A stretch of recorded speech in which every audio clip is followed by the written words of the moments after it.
disponibilizado a dar esse curso. Como você pode ver, o interesse está sendo bastante grande, acho que vai ser bem proveitoso para todos nós. Obrigado, André. Obrigado, Theo. Também queria começar agradecendo a oportunidade de falar aqui para vocês hoje e amanhã, na verdade, né, no curso. Parabenizar o Theo pela organização dessa 25ª Semana de Filosofia. Eu sei que já organizei há uns anos atrás esse evento, eu sei que dá um trabalhinho, mas tenho certeza que, assim como eu tive o apoio dos alunos, do pessoal do Kafka, tenho certeza que o Theo também está tendo esse apoio, e é uma satisfação poder falar aqui com vocês, agradecer também a todos que estão aqui hoje, para poder prestigiar esse momento. Então, eu tenho alguns slides para apresentar, mas antes de compartilhar aqui a apresentação com vocês, eu queria só combinar algumas coisas meio protocolares, né? Então, eu não sou muito de formalidade, ainda mais nesse formato de minicurso, enfim, eu imagino que essa interação minha com quem está me assistindo, me acompanhando, deve ser ainda maior. Então, eu queria combinar de antemão com vocês que vocês podem me interromper a qualquer momento ao longo da apresentação, fazer perguntas.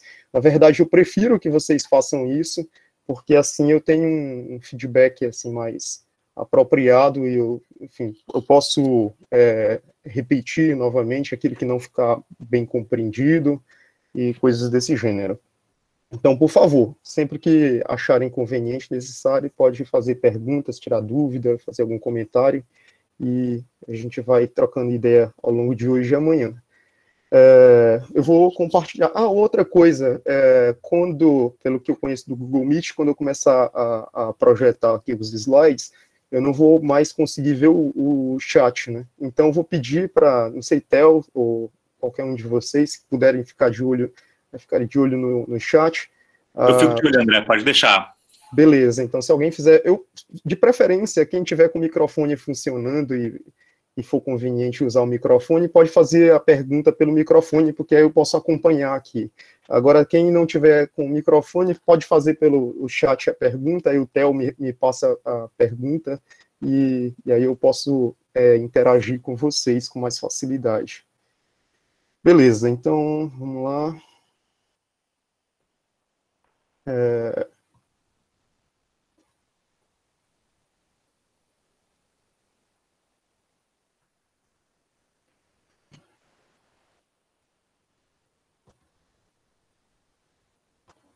Ok, vocês estão vendo o slide?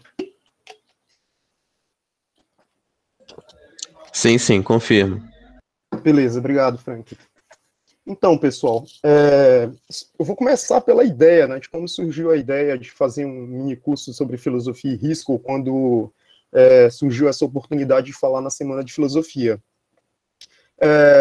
Já de há uns 2 ou 3 anos, paralelamente à minha pesquisa, que é majoritariamente em filosofia da lógica e filosofia da matemática, eu venho me interessando por questões mais globais, até de formação humana mesmo, e para entender melhor esse momento que a gente vive no mundo, de uma forma geral, eu comecei a me interessar bastante por filosofia da economia, e o interesse, as leituras que eu fiz sobre filosofia da economia me conduziram a uma série de áreas correlacionadas, como a teoria da decisão racional e discussões mais gerais sobre risco e decisão sobre incerteza. E, enfim, quando surgiu a oportunidade de falar aqui na Semana de Filosofia, eu vi uma oportunidade também de apresentar esse trabalho recente, essas leituras recentes que eu ando fazendo sobre filosofia do risco. E também foi uma oportunidade de escoar um pouco da produção e da leitura que eu fiz em virtude de um convite que eu recebi no ano passado para fazer uma tradução do verbete da enciclopédia da Stanford sobre risco, né? O verbete era o verbete risco, né? Risk. E eu estou finalizando a tradução desse verbete agora, numa coletânea que deve ser publicada esse ano. É uma coletânea de traduções de verbetes da enciclopédia da Stanford, de filosofia, só sobre filosofia da economia. Então, Então, é uma pesquisa relativamente recente, mas é uma pesquisa que anda me empolgando bastante. E que eu acho que tem muito a ver com os dilemas globais contemporâneos. Especialmente nesse momento que a gente vive de tantas incertezas. Incerteza é uma palavra que é uma palavra corrente, né? Especialmente desde o início dessa pandemia, incertezas quanto a questões sanitárias, motivadas, obviamente, pela pandemia, incertezas quanto às consequências econômicas dessa pandemia e assim por diante. Então, isso é mais ou menos o pano de fundo, isso é mais ou menos o cenário que motivou esse minicurso. E como eu costumo começar as minhas apresentações, quem me acompanha nas disciplinas da UFAM já está acostumado com isso, eu tento dar pelo menos um panorama geral, uma espécie de linha de raciocínio que eu pretendo seguir, ou pelo menos os pressupostos daquilo que eu vou apresentar, para que ao longo do percurso, ao longo da minha fala, vocês possam se situar, uma espécie de mapa, né, da minha apresentação. Então, a minha proposta aqui é fazer uma apresentação informal desse debate sobre o risco. E eu digo informal porque existe uma série de resultados envolvendo a noção de risco e decisão sobre incerteza, que são resultados técnicos, resultados que são da teoria da probabilidade, que são de estatística, mas eu não vou aqui apresentar os aspectos técnicos desse resultado. Então, a ideia não é fazer um minicurso técnico, um minicurso que envolva cálculo lógico, matemático, coisas do gênero.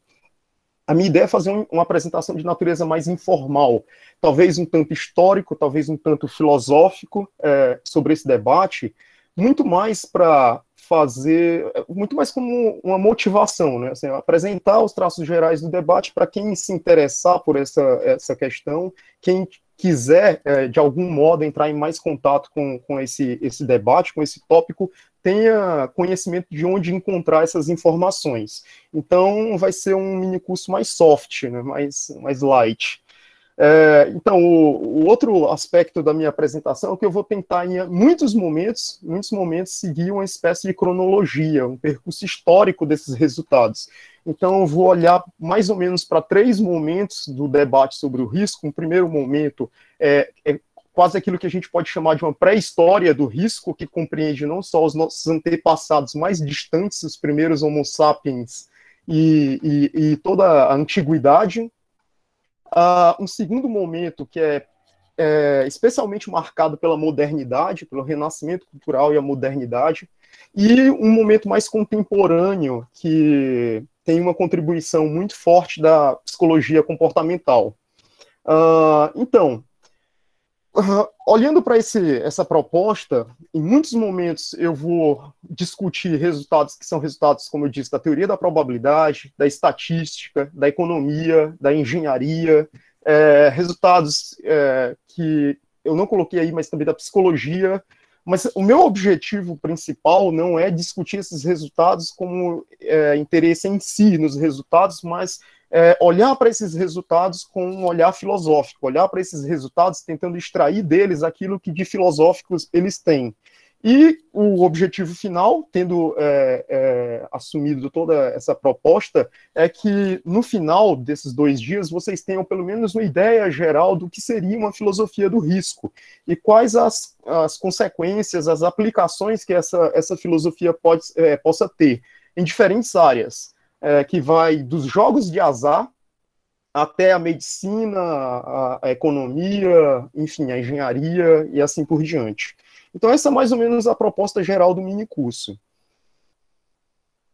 Beleza. Então, eu vou começar hoje, meu objetivo hoje é mais ou menos fazer essa introdução, que talvez essa introdução tenha um aspecto mais histórico a respeito da noção de risco, do modo como nós nos defrontamos não só com situações de risco, mas com a própria noção de risco, tentar fazer uma parte mais definicional hoje também, tem algum momento que a gente vai tentar definir a noção de risco.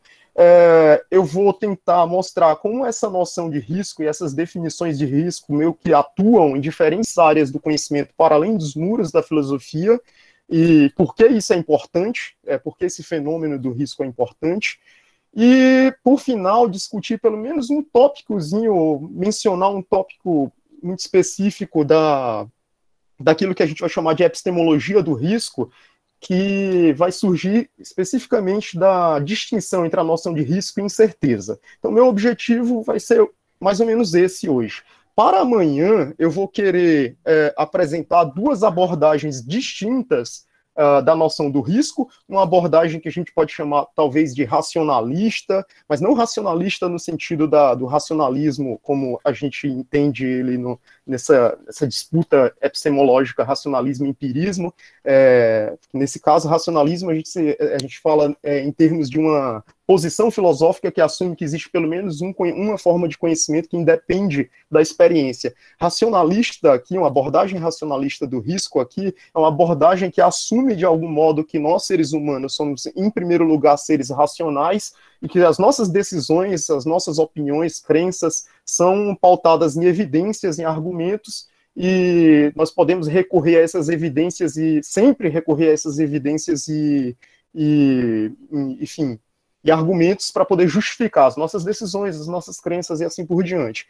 Então você tem, por um lado, essas abordagens, e tem outras abordagens de risco, que essas abordagens são especialmente derivadas de resultados da psicologia comportamental, que mostram que as nossas avaliações sobre risco e as nossas decisões em situação de risco, de incerteza, muitas vezes são pautadas por erros sistêmicos cognitivos. E esses erros sistêmicos não são derivados de situações de afetos extremos, como medo, ódio, amor e tudo mais, mas por aspectos intrinsecamente cognitivos, ou seja, a nossa própria mente, o nosso modo de pensar, ele possui determinadas particularidades, aquilo que os psicólogos comportamentais chamam de heurística ou vieses, que determinam o nosso modo de pensar e que fazem a gente muitas vezes tomar decisões diferentes, ignorando mesmo as evidências que estão disponíveis a nós. Então isso vai ser discussão para o segundo dia, para amanhã.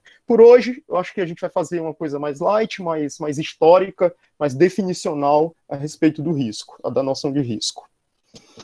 Ok. Então eu vou começar bem do começo mesmo, assim, talvez do primeiro momento até histórico do nosso confronto com situações de risco.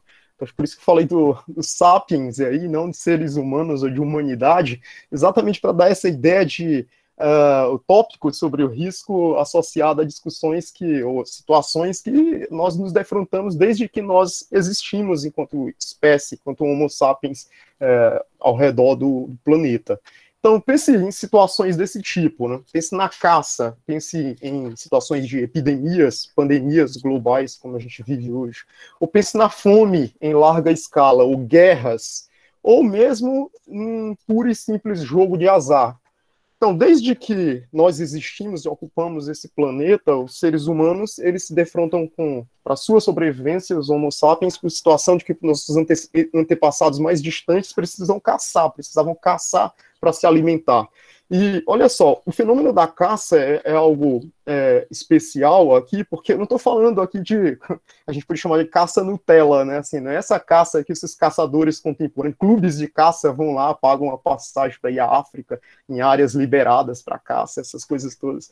Não estou falando de caça no sentido mais raiz mesmo, assim, de uma interação mais livre dessas regras na natureza, de que você tem que caçar para sobreviver mesmo. Você se alimenta daquilo que você caça. A situação da caça, ela própria é uma situação de risco e de incerteza. Você não sabe, quando você sai para caçar, os nossos primeiros antepassados saíam para caçar, se eles iam conseguir alimento, se a caça ia ser bem sucedida. Eles não tinham certeza sequer se eles iriam voltar vivos dessa caça. Então, é uma situação extrema, uma situação de sobrevivência. Desde que o mundo é mundo, desde os primórdios da história dos Homo sapiens, nós enfrentamos de tempos em tempos grandes epidemias também, como nós estamos enfrentando exatamente nesse momento. Nosso evento está sendo um evento online, exatamente em virtude de que a gente, nesse contexto, precisamos estar dentro das nossas casas, nos protegendo de um inimigo que é um inimigo invisível. Mas quantas e quantas vezes na história da humanidade nossos antepassados já passaram por essa situação? E lidando com todo tipo de incerteza quanto a esse contexto pandêmico que nós estamos lidando hoje em dia. E até, sim, lidando com incertezas ainda maiores, porque, veja bem, nós estamos no meio de uma pandemia, combatendo um inimigo que é invisível aos nossos olhos, mas nós temos consciência de qual é o agente que causa a doença, nós temos mais ou menos consciência do meio eficaz de se proteger contra esse inimigo, lavar as mãos, usar máscaras, evitar aglomerações e coisas do gênero. Mas durante muito tempo na história da humanidade, o nível de incerteza era ainda maior. As pessoas eram afligidas por grandes doenças, por grandes pandemias, como, por exemplo, pense na peste bubônica, que era transmitido, entre outras coisas, pelas pulgas que haviam nos ratos, né, que chegavam nas embarcações europeias, mas essas pessoas não tinham consciência do que causava a doença,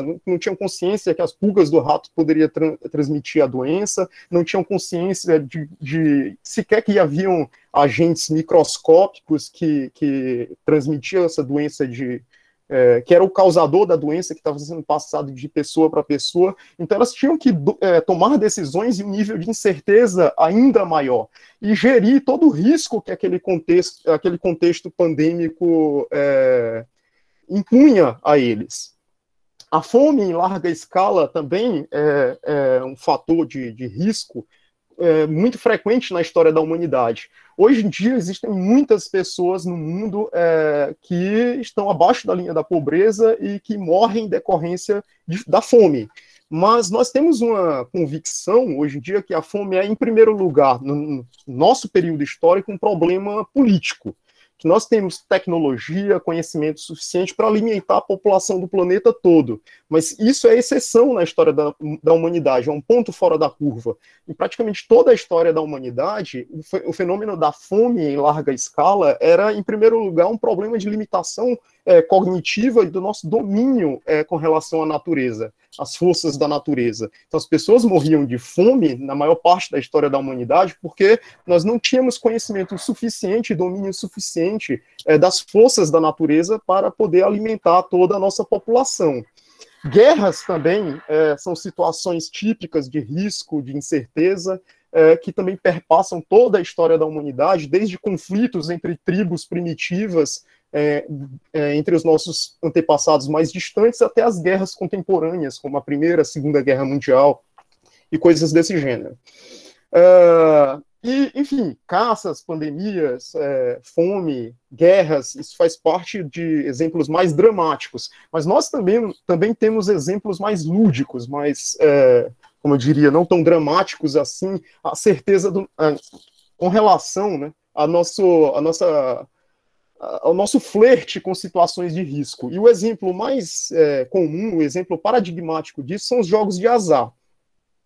Existem resultados e pesquisas, investigações de natureza histórica, antropológica, arqueológica, a respeito do nosso convívio com esses jogos de azar. Um exemplo disso é esse astrálogo, ou talos. Astrálogo, para quem não conhece, é um osso do pé de alguns mamíferos, né? Eu conheço pouco sobre anatomia, mas pelo que eu li, existe em mamíferos, está no pé dos mamíferos bípedes, como nós, seres humanos, e em mamíferos quadrúpedes, esse osso se encontra nas patas traseiras desses mamíferos. O astrálogo ou talos, né, eles têm dois nomes para o mesmo osso. E existem registros arqueológicos que esse osso era usado em algumas comunidades na antiguidade como uma espécie de dado primitivo. Como dado de jogos de dados, né? Eles usavam esse osso que tinha um formato mais ou menos cúbico para jogar, assim, para realizar jogos de azar. Então, desde muito tempo na história da humanidade, os jogos de azar estão presentes. Se a gente pensar bem, o jogo de azar é muito significativo, né, que o jogo de azar esteja presente na história da humanidade, porque o jogo de azar é uma situação onde você torna lúdico decisões sobre incerteza, decisões de risco, especialmente se envolver algum tipo de aposta material, dinheiro, algum bem que a pessoa possua, porque é um modo do ser humano lidar de forma lúdica com a realidade, com a condição dele de vida. Nós estamos o tempo inteiro, com relação a N coisas mais sérias do que jogos de azar, decidindo sobre incerteza. E suscetíveis a arcar com todas as consequências dessas decisões sobre incerteza. Mas pense bem, pense nesses homens primitivos, nesses seres humanos primitivos, os primórdios da nossa história. Pense nos homens da antiguidade, uma população, um grego da antiguidade, um dos primeiros romanos, coisas desse gênero, um homem da Babilônia e por aí vai, que tem que lidar com essas situações. Bem, hoje em dia, o homem contemporâneo lida com a gestão de risco de uma forma muito diferente.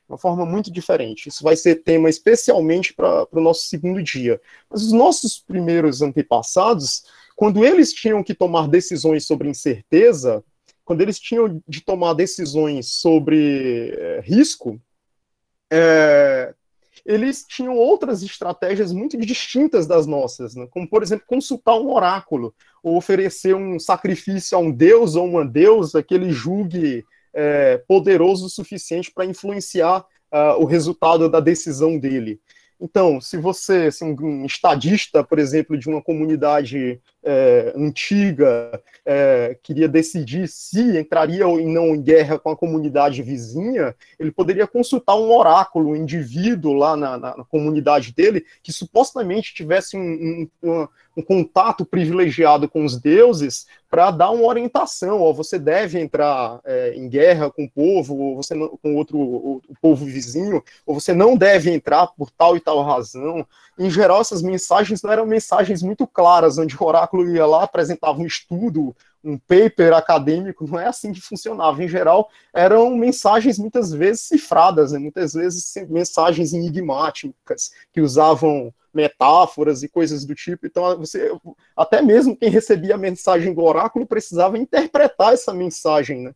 A mesma coisa se você fosse diretamente aos deuses e oferecesse um sacrifício, né? Não, eu acho que o deus tal é o deus da guerra, por exemplo. Então, se eu for entrar em guerra com o povo vizinho, eu vou oferecer uma festa, um sacrifício, matar algum mamífero, sei lá, um bezerro, coisa do tipo, em homenagem a esse deus.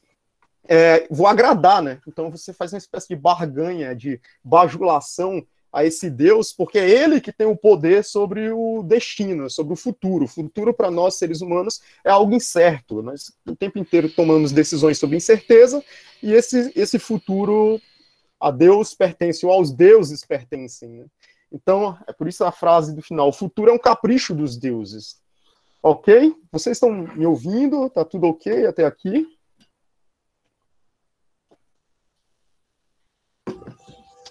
Tudo certo, André. Estamos ouvindo bem. Beleza, obrigado. Ok. Então, para quem não sabe, eu mencionei o astrálogo, né? O astrálogo é esse ossinho amarelo aí. No ser humano, no pé de um humano, é exatamente esse ossinho aí que faz que está na interseção entre a perna, né? Essa tíbia, e o resto dos ossos do pé. Você vê o formato dele, ele é um pouco alongado, né, mas ele tem um formato mais ou menos cúbico, e era esse osso aí que era usado em algumas comunidades da antiguidade como uma espécie de bisavô dos nossos dados contemporâneos em jogos de azar. Ok, para ilustrar, né, essa relação do o azar, a decisão sobre risco e as nossas mitologias antigas, os nossos deuses antigos, um exemplo paradigmático é a deusa da fortuna. Tem uma representação dela aí de um quadro do século XVIII, onde ela é representada curiosamente com uma venda nos olhos. Então, ela não consegue enxergar. Uma outra deusa que é representada com uma venda nos olhos, essa bem mais conhecida, é a deusa da justiça, né? No caso da deusa da justiça, isso é enfim, comumente associada à ideia de que a vinda representa a imparcialidade, a neutralidade, né, de algum modo. Eu não sou um versado em mitologia, não sei muito sobre o significado desses símbolos, mas quando eu olho para a deusa da fortuna representada, ela nem sempre é representada com os olhos vendados, mas quando ela é representada com os olhos vendados, isso sempre me remete à aleatoriedade, né?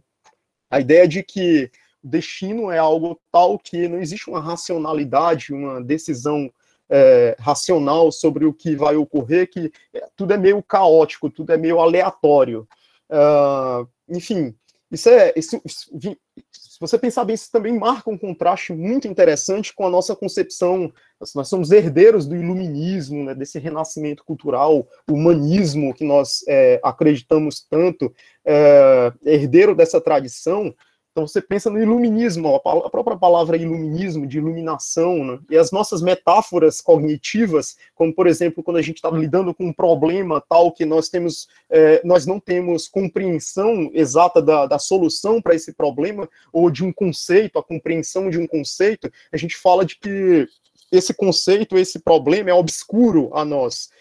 E quando a gente tenta, por exemplo, jogar luz sobre essa compreensão do problema ou do conceito, a gente está esclarecendo de algum modo, né? Então, essa ideia de que a luz é uma metáfora apropriada ao conhecimento. Pense, por exemplo, no Sol, né, do Platão, né?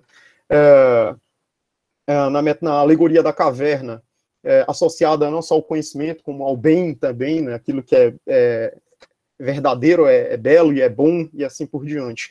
Então, ela ser representada com a vinda nos olhos me remete a esse aspecto daquilo que é obscuro, daquilo que é incerto, que é aleatório, e assim por diante. E outra marca dessa aleatoriedade que a fortuna representa é essa nossa compreensão da roda da fortuna, né? Então, isso é uma herança da mitologia romana. Então, você encontra isso na representação do século XIX, né, nesse quadro aí que está exposto no Museu d'Orsay, e também nessa ilustração que está num livro, num exemplar da obra do Boccaccio, sobre o destino dos homens famosos, o destino dos homens famosos da época dele, né? Nessa ilustração francesa, onde você encontra representações da roda da fortuna. Então, a deusa da fortuna é aquela que gira a roda, onde todos nós, humanos, estamos associados a essa roda, e há algum componente ali de meio aleatório, caótico, ou que em alguns momentos nós estamos em cima da roda, em alguns momentos nós estamos embaixo da roda. Então, em alguns momentos da nossa vida nós somos agraciados com fortuna, com poder, com saúde e assim por diante, mas em outros momentos essas coisas não são ausentes. Então, você não tem saúde, você não tem dinheiro, você não tem poder, você, enfim, perdeu o seu emprego, coisas desse gênero. Então, a fortuna gira essa roda, onde em alguns momentos ela agracia a gente, ela privilegia a gente, ela dá alguns tipos de benefícios a nós, e em outros momentos a gente está na pior, né? Então, isso tudo faz parte da nossa imagem ocidental, da nossa autoimagem, né, ocidental. Nós encontramos essas referências a respeito da fortuna e da nossa compreensão do que seja o risco, as incertezas, em diversas obras da nossa cultura ocidental. Fazendo uma rápida pesquisa, assim, você pode encontrar várias dessas referências em diferentes obras da literatura, da música erudita e diferentes outras formas de expressão da arte contemporânea. Por exemplo, referências à fortuna você pode encontrar na Divina Comédia, no Inferno, do Dante, na Carmina Burana, tanto no poema, né, do século XIII, como também na cantata famosa do Karl Orff. As peças do Shakespeare, muitas peças do Shakespeare faz referência à fortuna, como Hamlet, Henrique V, Rei Lear e o Macbeth. O Thomas More fala sobre a fortuna na Utopia. Então, veja bem, você tem uma autoimagem ali, humana, sobre a nossa condição, sobre decisões, sobre risco e incerteza, que vem desde a antiguidade e se perpassa toda a história especialmente aqui eu estou mencionando, obviamente, daquilo que eu domino mais, que é essa cultura ocidental, que eu tenho mais familiaridade, e que é representado de diferentes modos, em diferentes momentos das nossas expressões culturais, científicas, econômicas, e assim por diante. Então, isso só para ter uma ideia de como nós lidamos, né, como essa questão da incerteza, da aleatoriedade, do risco, ela está profundamente presente na nossa cultura, especialmente na nossa condição de vida, né, o tempo inteiro. Eu acredito que hoje quem está me ouvindo aqui na videoconferência está em situações, em contextos onde você tem que estar tomando decisões sobre incerteza. Algumas decisões são decisões menos dramáticas a respeito do futuro de vocês, algumas decisões são mais, enfim, significativas, mais representativas daquilo do que será de cada um de vocês amanhã, ou no próximo mês, ou no próximo ano, e assim por diante. Ok. Eu mencionei o astrálogo, né, o talos, o osso, né, como um símbolo dessa presença marcante dos jogos de azar desde a antiguidade entre nós, seres humanos. A própria palavra jogos de azar, a palavra azar é uma palavra de origem árabe, assim como outras palavras com que a gente tem bastante convívio, como por exemplo, a palavra álgebra. Né? Al-zar é a palavra de origem árabe, que é a palavra árabe para dado. Né? Essa palavra significa dado, al-zar. Em árabe, em algumas línguas de origem árabe. E é essa palavra que deu origem à nossa palavra portuguesa, azar. Jogos de azar são jogos, a rigor, jogos de dados, jogos que usam dados, são jogados com dados. E como esses jogos são jogos que envolvem risco, incerteza, aleatoriedade, sorte, uma palavra menos técnica, menos filosófica, para se referir a situações desse gênero, essa palavra, enfim, foi consolidada. Então, todos esses jogos que não são jogados por raciocínio estrito, as regras envolvem algum tipo de componente aleatório, de aleatoriedade, de sorte ou má sorte, são conhecidos como jogos de azar por nós hoje em dia. E nós temos várias referências históricas, né, por exemplo, de como esses jogos de azar estão presentes na nossa cultura, né. Então, esses exemplos todos que eu uso aí no slide são exemplos que são recorrentemente mencionados quando se fala dessas questões, como, por exemplo, a passagem lá do Evangelho de João, na Bíblia, no Novo Testamento, onde ele menciona que os soldados romanos sortearam o manto de Cristo, né? E isso na Bíblia diz que era para cumprir uma profecia de que Deus se faria homem e seria imolado, né, pelos pecados da humanidade, e que os soldados, que os seus detratores, iriam sortear suas vestes.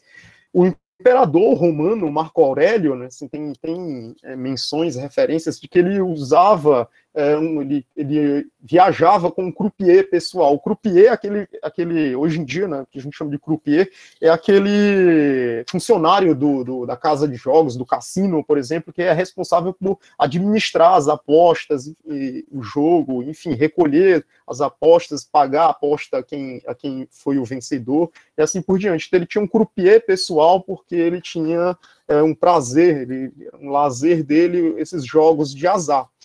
O Conde de Sandwich, né, a palavra sanduíche, né, para esse alimento muito comum na nossa cultura contemporânea ocidental, vem do Conde de Sandwich, que ele teria inventado essa refeição porque ele era um jogador inveterado e ele não queria sair da mesa de jogo para poder se alimentar. Então ele inventou uma refeição muito prática que ele pudesse fazer essa refeição na própria mesa enquanto jogava. E tem relatos a respeito do primeiro presidente americano, né, dos Estados Unidos, o George Washington, que ele realizava jogos de azar, jogos dentro da tenda dele ao longo da Revolução Americana, como uma forma de lazer entre batalhas, entre uma batalha e outra da Revolução Americana. Então, são exemplos históricos, exemplos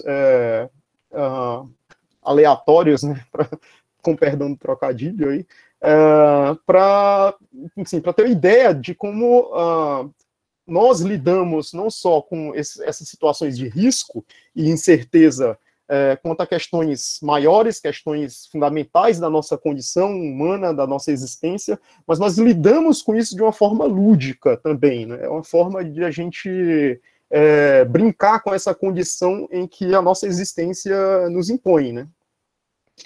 Ok. Até aqui, ok, né? Tem alguma dúvida, alguma questão, alguma observação? Professor André, eu tenho uma dúvida.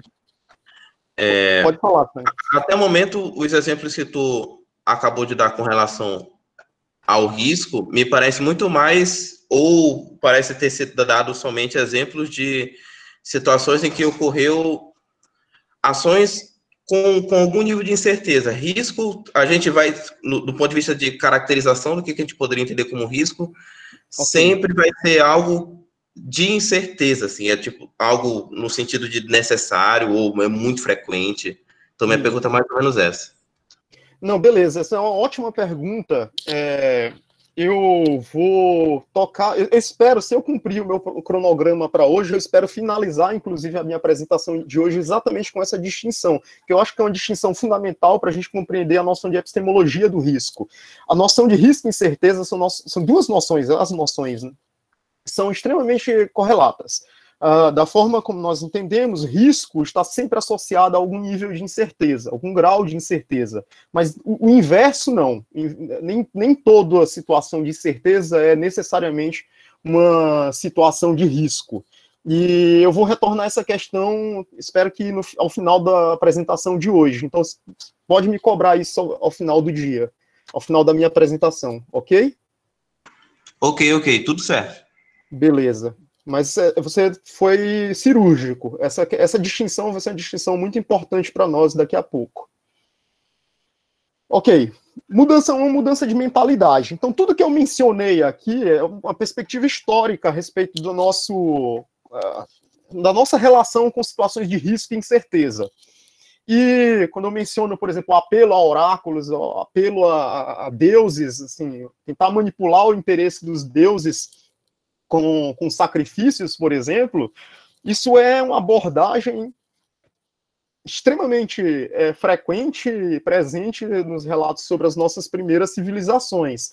Mas a questão é, como é que ocorre essa mudança de concepção, de mentalidade, onde você sai de uma mentalidade onde o risco, a incerteza, o futuro é algo que cabe aos deuses, é um capricho dos deuses, como eu mencionei, e a gente, em algum momento na história da humanidade, a gente, vamos pegar as rédeas dessa situação e tentar olhar para o risco como um fenômeno que possa ser racionalmente compreendido, matematicamente mensurado e assim por diante. A gente começa a olhar para esses fenômenos como um fenômeno que nós temos que lidar com eles com as nossas próprias ferramentas cognitivas, sem apelo a um oráculo, a uma entidade transcendente ou coisa do gênero. Então, essa mudança de mentalidade não é uma coisa, como quase tudo na história, quase tudo importante na história da humanidade, não é uma coisa que acontece, num piscar de olhos, de uma hora para outra. Isso é um processo, E, enfim, hoje eu vou falar um pouco desse processo, né? Um pouco desse processo de mudança de mentalidade, de paradigma com relação a essas decisões sobre incerteza. Então, a gente entra nessa primeira parte de mudança de mentalidade.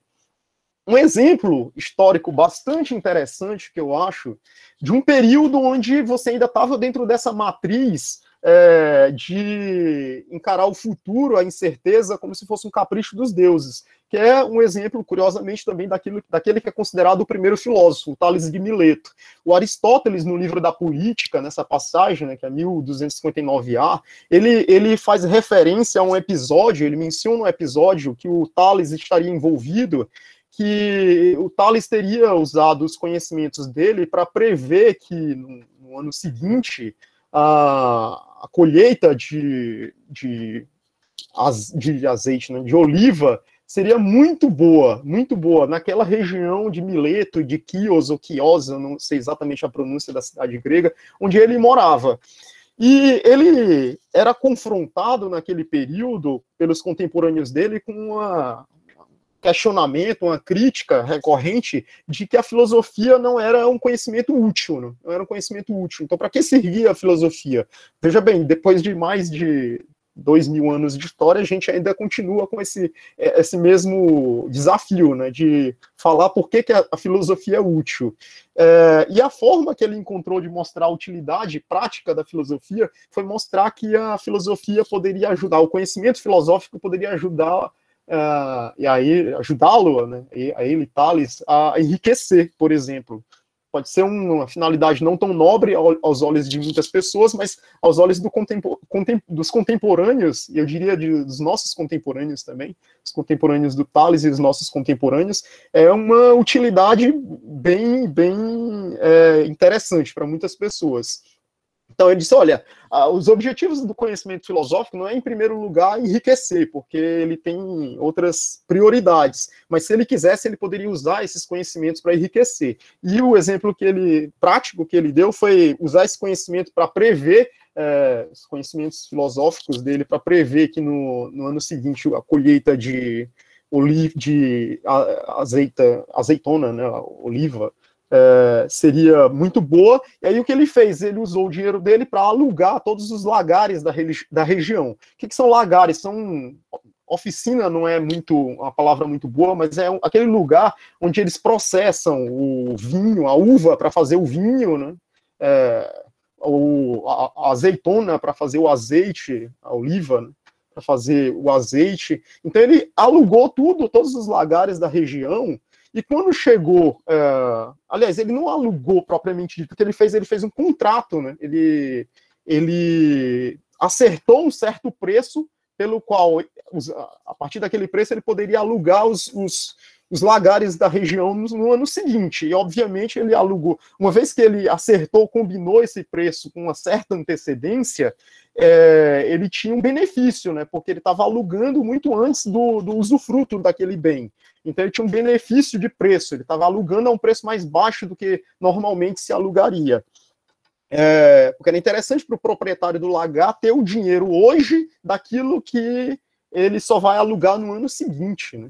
E quando a previsão dele se concretizou, todas as pessoas, todos os produtores de oliva precisavam de lagares para poder produzir o azeite. E quem era quem que estava usufruindo dos lagares? A única pessoa era o Tales. Então ele teve a oportunidade de realugar, né, relocar aqueles lagares para os contemporâneos dele a um preço muito atraente comparativamente ao preço que ele alugou um ano antes. E ele fez um lucro em cima daquilo. Bem, essa estratégia é bastante interessante porque é uma estratégia que hoje em dia é uma estratégia comum no mercado financeiro, que é conhecido como mercado de opções ou mercado futuro, né? Mercado futuro, combinar o preço de algum produto e negociar aquele preço, sendo que o acesso ao bem só vai ser dado num período posterior. Então, tem uma coisa curiosa com relação a esse episódio, porque o tipo de conhecimento que a gente está chamando de filosófico aqui, que ele usou na época, na verdade, era conhecimentos astronômicos, mas você estava falando de um período histórico onde astronomia, matemática, filosofia, eram todas formas de conhecimento que estavam muito correlacionados, estreitamente correlacionados, e tudo aquilo era considerado como conhecimento filosófico, né? Mas, de todo modo, o que importa aqui para a gente é uma situação curiosa, um episódio curioso ainda na antiguidade, onde você pode usar o conhecimento de natureza estritamente racional para gerir risco e tirar proveitos do risco, né? Então ele tomou uma decisão da qual ele só iria tomar proveito dessa decisão e ter o benefício dessa decisão no ano seguinte. Então isso é um exemplo de como gerir risco, né? Gestão de risco, da antiguidade ainda. Mas, veja bem, esse é um exemplo atípico, um exemplo fora da curva, porque não existia na época de Tales uma teoria sistemática sobre gestão de risco, não existia uma preocupação e uma compreensão disseminada amplamente na humanidade, nessas sociedades, de que o risco fosse algo que deve ser tratado a partir de uma perspectiva racional. Ok? Tem alguma dúvida quanto a isso? Pessoal, eu só preciso de uma pausa aqui para... senão o meu computador vai descarregar. Já anunciou aqui que vai... Enquanto isso, vocês podem fazer perguntas, se quiserem.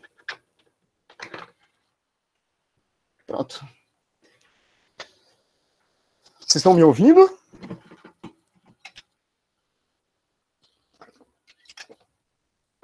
Olá? Sim, professor, estamos. Sim, Ok. sim. Então, vendo o slide ainda, né?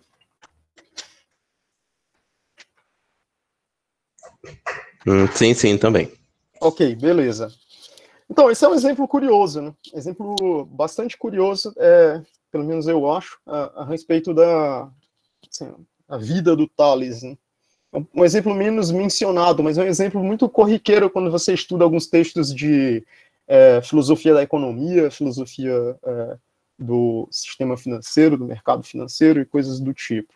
E é, para mim, um dos primeiros exemplos, pelo menos na história da filosofia, sobre gestão de risco. Pelo menos um exemplo, assim, solto, né? Não havia, como eu disse, uma cultura sistemática, uma teoria sistemática de compreender o risco como algo que deva ser abordado a partir de uma perspectiva estritamente racional. Ok, então vamos lá. Quem determina o nosso futuro, né? Veja bem, se eu estou falando de situação de risco, situação de incerteza, são situações tal que você vai tomar uma decisão agora em um determinado contexto e as consequências dessa decisão são consequências incertas, são consequências que serão projetadas, que serão dadas no futuro e você não sabe exatamente quais são as consequências, qual é o resultado da sua decisão, da sua escolha, né? Então, quem determina o nosso futuro? Assim, o que é o destino, né?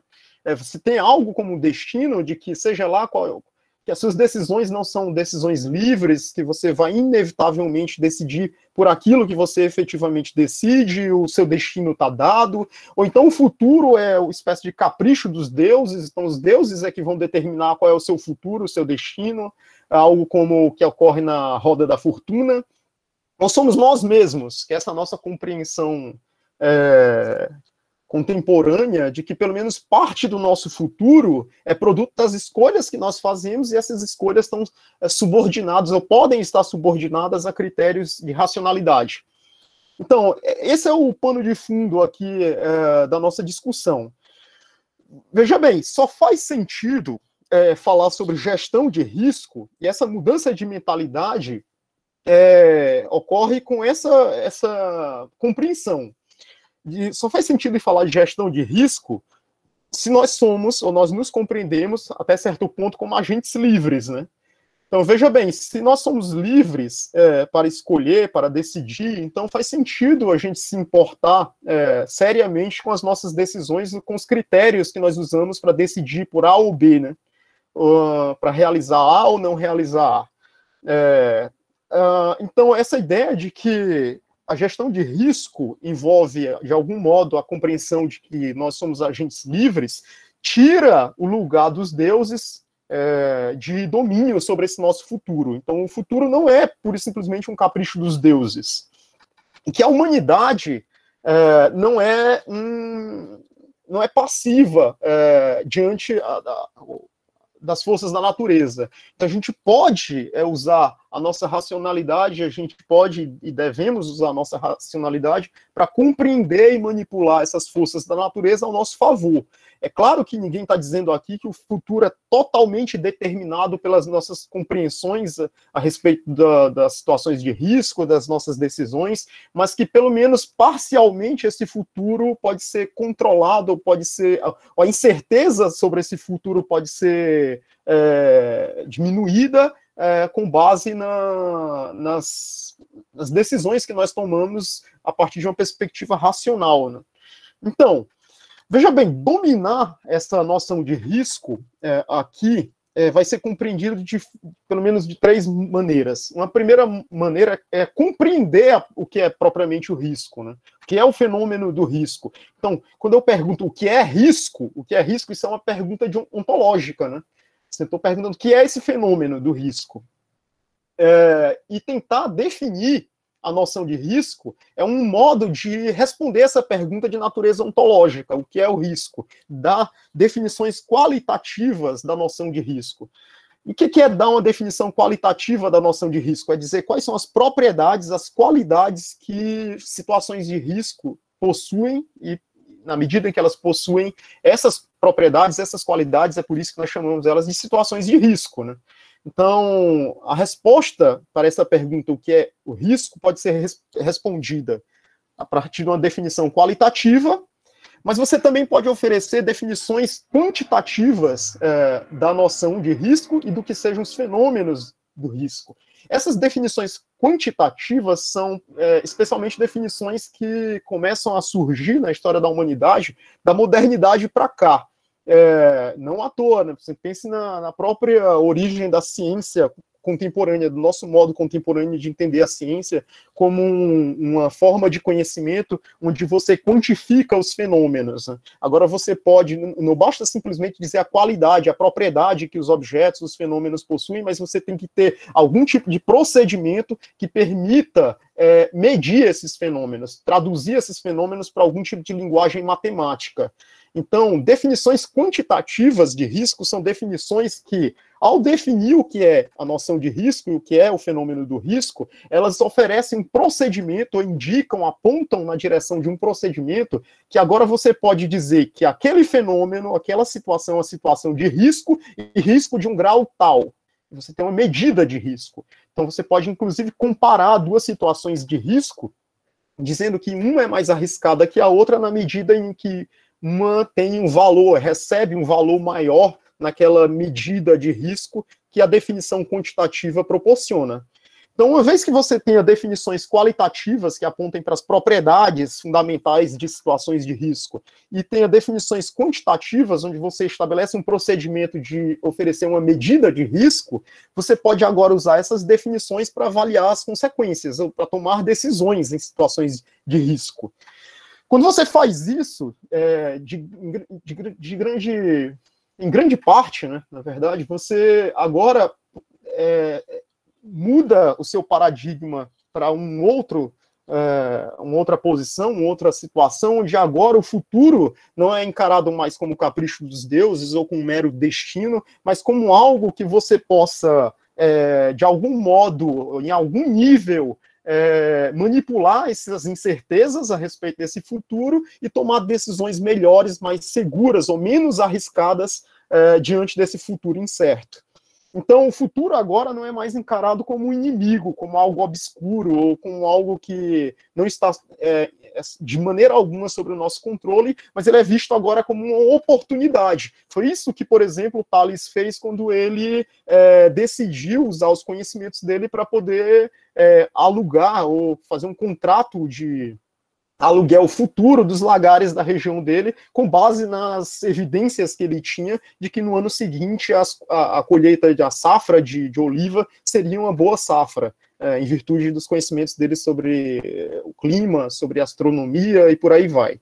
Então agora você tem, naquela situação do Tales, era uma situação clara onde o futuro não era inteiramente obscuro a ele, era muito mais uma oportunidade de obter alguma riqueza daquele conhecimento e uma oportunidade, no contexto lá do exemplo, de provar aos contemporâneos dele que o conhecimento que ele tinha não era um conhecimento estritamente teórico, enfim, abstrato, era um conhecimento que tinha aplicabilidade, que tinha um proveito prático, uma utilidade em muitos aspectos.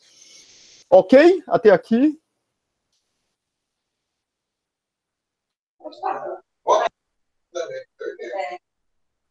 Sim, até aqui é ok, André. Beleza. Muito obrigado, Frank. Frank aí está sendo o meu feedback oficial aí, que porque Tô de suporte aqui pro Theo. Não, eu agradeço, porque, enfim, eu só olhando aqui os slides, assim, a gente às vezes se desconecta completamente dessa interação, então é importante para mim receber esse retorno, enfim, comentários, perguntas, como eu disse, são sempre bem-vindas. Então, quem quiser pode me interromper a qualquer momento. Ok, então, eu brinco nesse slide com essa afirmação, aposentando oráculos e deuses. Então, quando você começa a mudar essa mentalidade com relação a situações de risco e incerteza, então você agora está, a brincadeira é aposentando esses oráculos e deuses. Então, quando você está diante de uma situação de risco, de decisão sobre incerteza, você não vai agora atrás de um oráculo, né? Você não vai agora atrás de fazer um sacrifício, você matar um mamífero com um bezerro, ou matar uma ave e oferecer a um deus para tentar ver se esse deus se agrada da sua oferta e lhe dá algum tipo de privilégio nas consequências da decisão que você vai tomar. Então, você aposenta agora essas estratégias, esses recursos, e você parte para outras ferramentas tais que vão surgir de dentro para fora, né? Agora, a própria racionalidade humana vai buscar mecanismos, estratégias de lidar com essas decisões sobre risco. E eu dou uma pequena lista aí, como a teoria da probabilidade, o surgimento da estatística. A probabilidade e estatística são duas áreas da matemática que surgem exatamente nesse contexto da modernidade, e boa parte dos primeiros resultados, a partir das quais são derivados da teoria da probabilidade, são situações de tentar dominar alguns problemas com aplicação em jogos de azar, mas isso a gente vai voltar mais adiante. Alguém ia fazer uma pergunta aí. Tá me ouvindo direito? Estou te ouvindo. Quem está falando? Só para... É o Igor. Minha questão é sobre... Desculpa que cortou o seu nome. Igor. É isso. Tá me ouvindo? Ok, direito? Igor. Estou te ouvindo agora, pô. Igor. Pode fazer a pergunta. É sobre essa mudança de mentalidade que você falou aí. Essa mudança de mentalidade, você identifica que é uma mudança homogênea na sociedade ou diz respeito apenas a um poder, um Estado lidando com essas crises, com esses riscos, ou é uma mudança que toda a sociedade passou? Porque, assim, porque a pergunta, porque, pelo meu ver, ainda há muitas pessoas que utilizam desse antigo tipo de justificativa, né, ou de prática, né, de recorrer aos deuses e fazer promessa e fazer pedido, orações e tal, né? Eles acham que Deus comanda e que eles podem, de certa forma, interferir com preces, com promessas, essas coisas. Ok. Assim. Ótimo, boa pergunta, muito obrigado. Isso ajuda até a esclarecer um pressuposto aqui dessa narrativa, né? Em primeiro lugar, eu estou falando aqui de uma perspectiva da história das ideias do pensamento ocidental, né? Assim, por exemplo, no Oriente, só para dar um exemplo, no Oriente essas discussões são travadas dentro de um outro contexto histórico, com outros valores, contra outras, em contraste com outras culturas primitivas e por aí vai. Mas nem contrastando a nossa história das ideias do pensamento ocidental com o oriental, mas nem também internamente ao nosso pensamento ocidental, isso é algo hegemônico. Essas coisas não acontecem de uma forma tal que um movimento que toda a sociedade faz conjuntamente, integralmente, é um movimento, como eu disse, a gente poderia dizer em bloco, em direção dessa mudança de paradigma. Não. Essas ideias vão surgindo, isso aqui claro, você tem que ler essa minha narrativa a partir dessa perspectiva da evolução do pensamento, da história das ideias do pensamento ocidental. Mas essa mudança de mentalidade vai encontrar críticos, e encontram críticos até hoje, né? Não só dentro do âmbito da religião, de perspectivas que guardam algum tipo de antagonismo com as ciências, mas também dentro do próprio âmbito científico. Por exemplo, amanhã a gente vai discutir um pouco dos resultados da psicologia comportamental, os resultados mais recentes, dos anos 70 para cá, que vai questionar, dentro da própria ciência, esse pressuposto do Renascimento, do Iluminismo, esse pressuposto que está lá presente fortemente na modernidade, nesse contexto histórico onde nasce a teoria da probabilidade, a estatística, de que nós estamos o tempo inteiro, e somos fundamentalmente nós seres humanos racionais, estamos o tempo inteiro decidindo com base em evidências.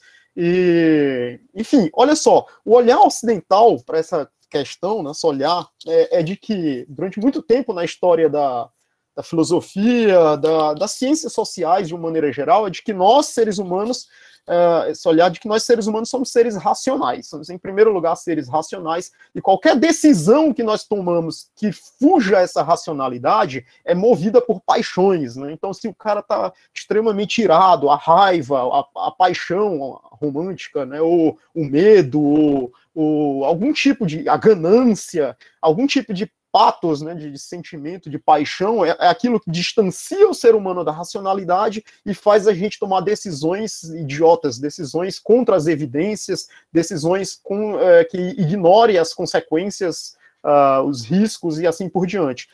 Existem resultados contemporâneos em psicologia comportamental que dizem que muitas vezes nós tomamos sistematicamente decisões que vão contra as evidências, contra as probabilidades, e nós fazemos isso não porque estamos movidos por uma situação de medo, de euforia, ou de paixão, ou de raiva, e sim porque nossa própria estrutura cognitiva possui determinados vieses que manipulam as nossas decisões. Então, o exemplo que você está dando, por exemplo, que assim, ainda hoje pessoas estão dentro de uma matriz de pensamento religioso que pode sim, eu conheço muitas na minha própria família, meu pai é extremamente religioso, então não há nada de importante na vida dele que ele faça sem rezar para o Deus que ele acredita, ou prometer, fazer algum tipo de promessa que ele vai cumprir como uma espécie de agradecimento por uma graça alcançada, ou coisa do tipo. Mas existe esse fenômeno que você menciona, certamente existem críticas a esse paradigma dentro do próprio conhecimento científico contemporâneo. Então isso aqui é uma espécie de narrativa sobre o que é o mainstream em cada período da evolução da história das ideias, né?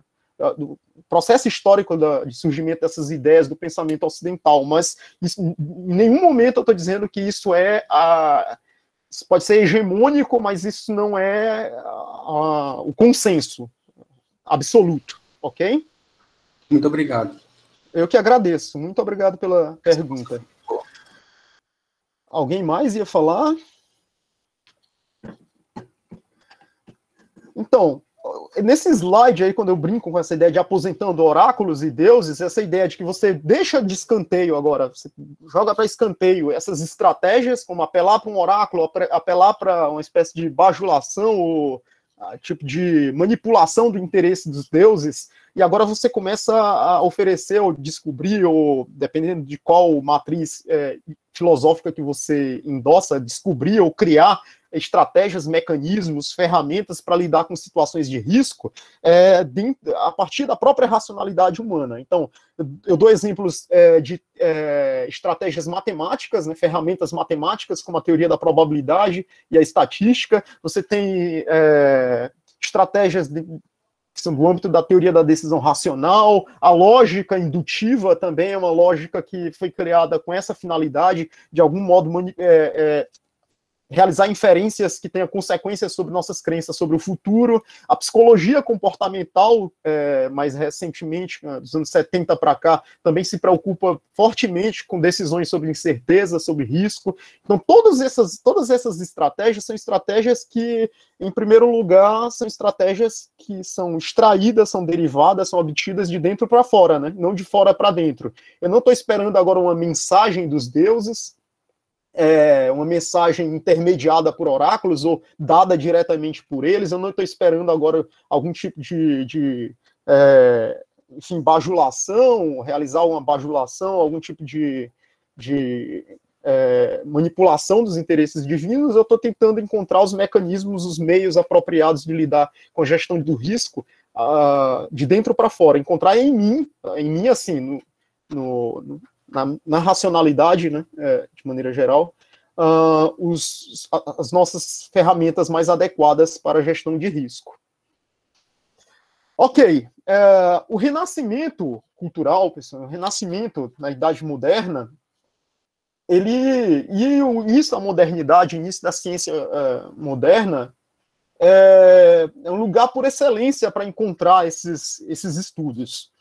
Então, eu dou alguns exemplos de matemáticos, físicos, enfim, pessoas que estavam interessadas de algum modo na questão do risco. E uma coisa curiosa, eu falei para vocês que do lugar relevante que os jogos de azar possuem na história da humanidade como uma espécie de exercício lúdico dessa nossa condição de incerteza, de decisão sobre incerteza. E não por acaso, não à toa, os primeiros estudos, vou falar científicos no sentido mais amplo da palavra científica, a respeito do risco na modernidade, surge exatamente como tentativa de solucionar problemas que são apresentados, formulados em termos de decisão sobre risco ou incerteza, no âmbito de jogos de azar, né, jogos de dados. Por exemplo, o trabalho do Luca Pacioli, o resumo de aritmética, geometria, proporções e proporcionalidade, o ensaio do Cardano, né, livro dos jogos de azar, e até mesmo o Galileu. O Galileu é muito famoso, muito conhecido pelos trabalhos dele a respeito de física, sistema solar e por aí vai, mas ele escreveu um ensaio também sobre jogos de dados. E muitos deles estavam preocupados em tentar resolver probleminhas sobre decisão sobre incerteza aplicada a esses jogos. Um problema famoso era um problema de uma aposta de jogos de dado, onde o vencedor do jogo seria aquele que primeiramente vencesse 6 rodadas do jogo, né? Quem chegasse a vencer 6 rodadas primeiro, venceria o jogo. Só que o problema dizia, e se o jogo fosse interrompido no meio, né? Numa situação tal que o jogador A já tinha vencido 5 rodadas e o jogador B teria vencido um número inferior de rodadas, 2 ou 3 rodadas. Como é que a aposta, o prêmio da aposta teria que ser dividido? Em tese, a probabilidade do jogador que venceu já 5 rodadas ser o vitorioso, porque só faltava uma rodada para ele vencer, seria maior do que aquele que venceu apenas 2, ainda teria que vencer mais 4 rodadas e esperar que entre essas 4 vitórias, ao longo dessas 4 vitórias, seu oponente não vencesse nenhuma, né? Ele precisava de todo esse cenário para vencer o jogo, vencer as 6 rodadas. Então, como dividir uma aposta, né, o prêmio da aposta, num jogo interrompido nesse contexto? São problemas desse tipo que preocupou os matemáticos do Renascimento e da primeira fase da Idade Moderna, que estimulou esses matemáticos, esses estudiosos, a escrever ensaios para resolver esses problemas de decisão sobre incerteza. Dificilmente esses caras iam imaginar que esses ensaios seriam assim, o suporte, o fundamento, o alicerce básico para a criação de áreas extremamente respeitadas da matemática, hoje em dia, como a estatística, a teoria da probabilidade, e muito menos de que essas teorias seriam posteriormente usadas, aplicadas em contextos muito mais relevantes do que jogos de azar, como, por exemplo, decisões sobre gestão de guerras, por exemplo, decisões econômicas e por aí vai. Então, isso é, enfim, um dado bastante curioso, né? Então, esses jogos de azar surgiram como um laboratório, como eu estou dizendo aí, um laboratório perfeito para essas experiências sobre quantificação de risco. E é exatamente nesse contexto de resolver esses problemas a partir de uma abordagem matemática, nesse contexto que vai emergir as definições quantitativas sobre a noção de risco. E nesse contexto também que vão surgir as primeiras teorias sistemáticas, onde você pega a frequência dos eventos passados, e tenta projetar aquilo que seja o resultado futuro mais provável, com base nessa frequência de resultados passados. Então você usa a frequência dos eventos passados para tentar conceber um futuro mais provável e tomar decisões com base nessas compreensões. Então, pense, por exemplo, como é feita a noção de probabilidade, né? Como é que é feito um cálculo de probabilidade.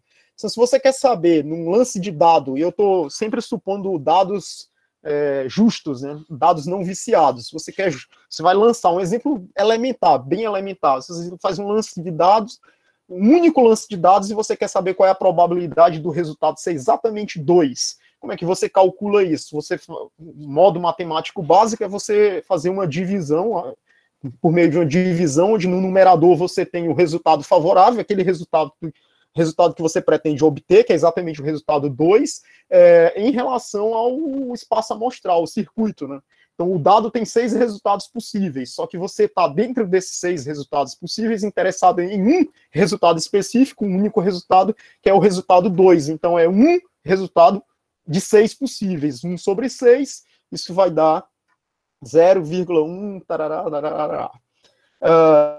Então, enfim, agora você tem a probabilidade de que o resultado de um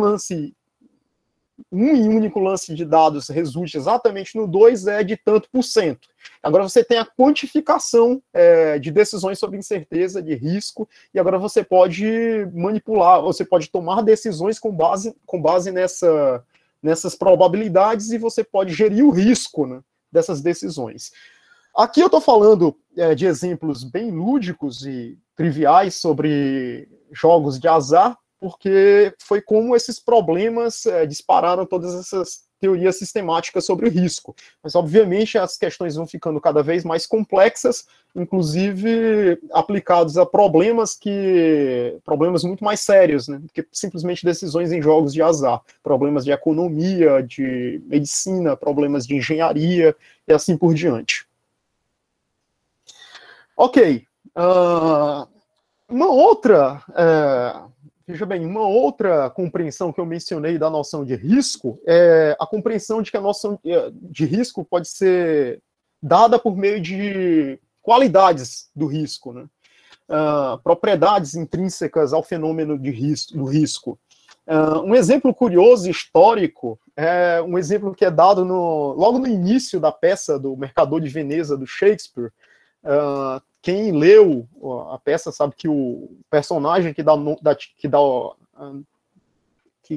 é caracterizado no título da peça, né, é o Antônio, é o Mercador de Veneza. Muitas pessoas acham que é o Shylock, né, o judeu, mas o Mercador de Veneza é o Antônio, é o cara que toma o dinheiro emprestado, pega dinheiro emprestado com o judeu, o Shylock.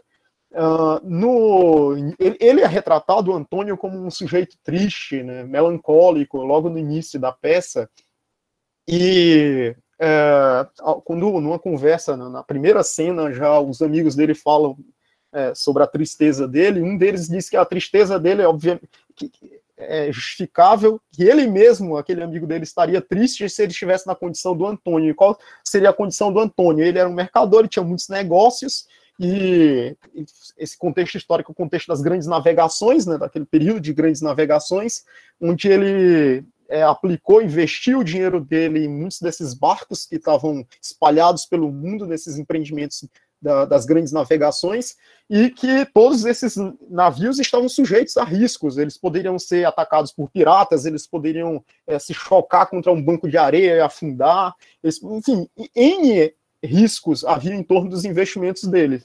E, obviamente, esses navios poderiam nunca retornar a Veneza, e ele perder toda a riqueza dele em virtude de situações de risco que os navios estavam envolvidos. E aí, nessa cena, ele rejeita que a tristeza dele tem origem nesses investimentos dele, porque ele dizia, olha, a minha tristeza não tem a ver com isso, porque os meus negócios não estão concentrados em um só navio, e eles não estão dirigidos a um só ponto, então são muitos navios que ele diluiu os negócios dele, que foram destinados a diferentes pontos do planeta, né? Assim, as Américas, a África, a Índia, não sei.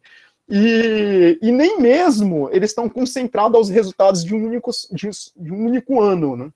Então, essa passagem aqui é uma passagem ilustrativa na literatura sobre o risco, né? Que é a ideia, o que está por trás aqui dessa ideia de que gestão de risco tem a ver, de algum modo, com diversificação. Como é que você dilui o risco? Você dilui o risco, você diminui o seu risco se você diversifica as suas decisões, as suas apostas, tal que as boas consequências que você almeja, elas não vão depender de uma única decisão, de uma única aposta. Você apostou em vários âmbitos diferentes e dissociados um do outro, né? Então, enfim, outro modo de conceber isso é como eu digo aí no título do slide: nunca coloque todos os ovos em uma só cesta. Sabedoria de avó, né? Se você tem seus ovos lá e você coloca todos numa só cesta, se cai essa cesta, você perde todos os ovos. Só que se você dilui, você distribui todos os ovos que você tem em diferentes cestas, se uma das cestas cair, você ainda tem tantas outras cestas. Então, diversificação é uma estratégia de diluição de risco. Mas veja bem, olha a diferença, né? Gestão de risco com base em probabilidade, como eu mencionei no exemplo do dado, é uma administração, a gestão de risco feita a partir de uma perspectiva quantitativa. Você dá um valor, você tem uma medição, um procedimento que mede o risco, ao passo que essa compreensão de que risco está associado à diversificação ou ausência de diversificação. Então, risco e diversificação são inversamente proporcionais. Se você aumenta o risco, se você diminuir a diversificação, você aumenta o risco. É uma compreensão quantitativa. Você não está dando um valor aqui, você não está dando valor, mas você está dando uma característica, uma propriedade dos riscos, né? De situações de risco. Ok. Então, por exemplo, essa característica de diversificação e risco, né, da relação de diversificação e risco, é tão importante, embora a ideia seja tão básica que possa ser enunciada como um princípio de sabedoria de avó, nunca coloque todos os ovos numa só cesta. Essa ideia, enfim, concedeu o Nobel de Economia ao Harry Markowitz, que é um dos grandes economistas do século XX, com aquilo que ele chamou de teoria do portfólio. Claro que o trabalho dele não é um trabalho estritamente qualitativo, ele tem muita matemática lá para tentar demonstrar as evidências formais, técnicas desse princípio, que é um princípio estritamente teórico, de correlacionar diversificação e gestão de risco. Mas a ideia dele, que resultou no Nobel de Economia para ele, tinha, entre outras coisas, a ver com essa correlação de diversificação e gestão de risco, que, no caso dele, que era um economista, ele estava lidando com situações de carteira ou portfólio de investimentos, onde quanto mais diversificado fossem os seus investimentos, menor seria o risco associado à sua carteira, né? E ele ia além, né? Quando ele falava que a diversificação e a escolha desses diversas apostas financeiras que você faz naqueles ativos não deveria ser meramente aleatório. Então, imagina que você é um grande investidor e você compra ações na Bolsa de Valores e você diz, não, eu estou bem diversificado porque eu comprei ações de todos os grandes bancos brasileiros. Isso parece ser diversificação, mas não é. Por quê? Em primeiro lugar, porque você está investindo em várias empresas, mas todas elas são bancos, então todas elas estão subordinadas às mesmas regulamentações, aos mesmos riscos econômicos globais, e, especialmente se forem todos os bancos brasileiros, a mesma economia no sentido estrito, a economia do mesmo país, da mesma nação. Então, a ideia de que não só você precisaria diversificar, mas diversificar em coisas descorrelacionadas, né? Ou que a gente diz que tem uma correlação negativa, onde quando uma sobe, a outra, quando uma performa bem, a outra performa, melhor dizendo, quando uma performa mal, a outra performa bem, né? Tem uma correlação negativa. Era mais ou menos isso que estava mencionado na passagem do Mercador de Veneza, né? Quando ele diz, olha, você tem diferentes navios que estão espalhados em diferentes pontos do planeta e, de algum modo, eles estão descorrelacionados. Eu não sei exatamente se seria uma correlação negativa, mas certamente descorrelacionado. O que isso quer dizer? Se um navio do Antônio, na peça do Mercador de Veneza, naufraga indo para a América, não necessariamente o navio dele que está indo para a Índia vai naufragar também. Eles não estão correlacionados, né? Há uma descorrelação entre os eventos.